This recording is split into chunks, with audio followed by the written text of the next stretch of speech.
Everybody loves bass. As a beginner producer, you might not know what to do with them and you might need a few ideas. Today's video, I'm going to show you exactly that. So I just cooked up this very simple beat here.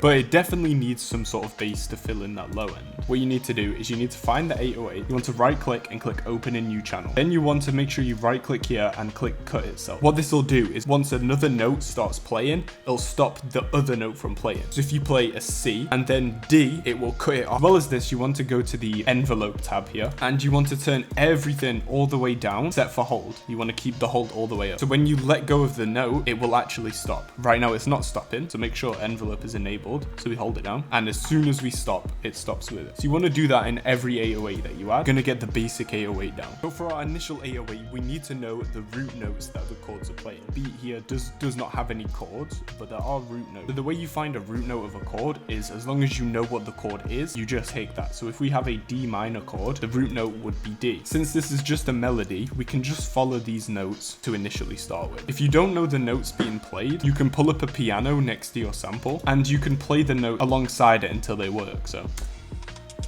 to try and find that bass note. Another way that you can try and find these notes is if you right click, edit in audio editor, Control A, tools, and then convert to score and dump to piano roll, it will give you its best estimate on the melody, which can help you find the root note. Now the root notes will always sound good. So let's try and add in our 808 and move it to the correct note, which is D. Hear how that sounds? So what we can do is we can copy the melody with this 808 and hear what it sounds like. Yeah, so if you're just starting with 808s, copying just the notes that are being played does work, and we layer this with our kick. So that sounds quite good, but let's move on to level 2. So we've got more of a sustained one here. So what we can do is we can actually put these 808s up an octave and it sounds different. So but we want to turn down the velocity as they are far more prevalent than the sub 808s. So we're going to put this F sharp up here as well. What you can also do with your 808s is you can slice them. So if you hit C, you can do fine slices like that. So with these 808s, you don't always have to play the root note. You can steer off into notes that might work. You really have to trust your ear and make sure you're putting the notes in the scale. So I'm going to show you what a slide, an 808 slide is. Find a note here, and then you want to hit the button F, and then we're going to place a note above this note. Okay, so you'll see here, there's a little icon there. That means it's a slide note. So listen. It's going to go up to that note, and we can make this shorter to make the slide quicker. As well as this, we can mess with velocities and other settings here. So if you click over here, we can click note pan. Now this means we can pan our 808s. So if you go right to the end, we're going to chop this into 4s and we're going to put it up 2 octaves. Now we're going to do like a little sweep with the panning, and we can also do a little velocity rise.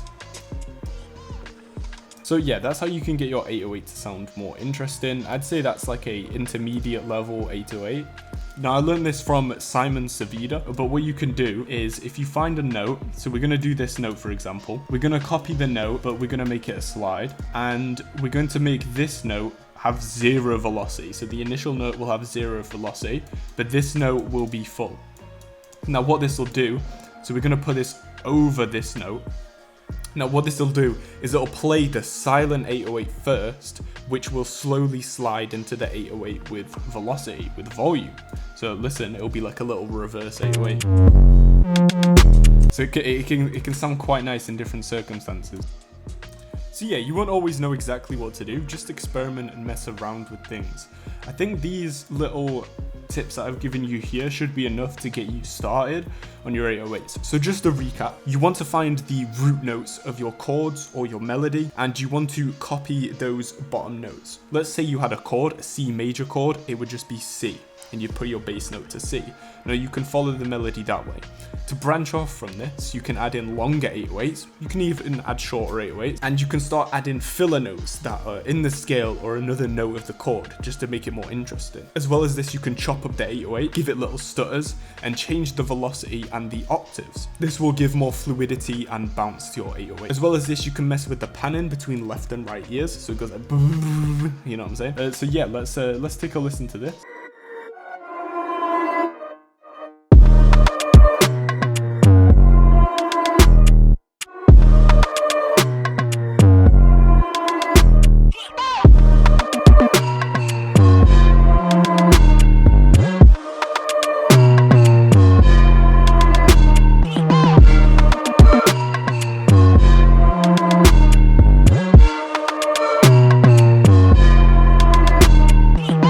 like the content, make sure you like and subscribe, and I'll see you in the next one. Peace.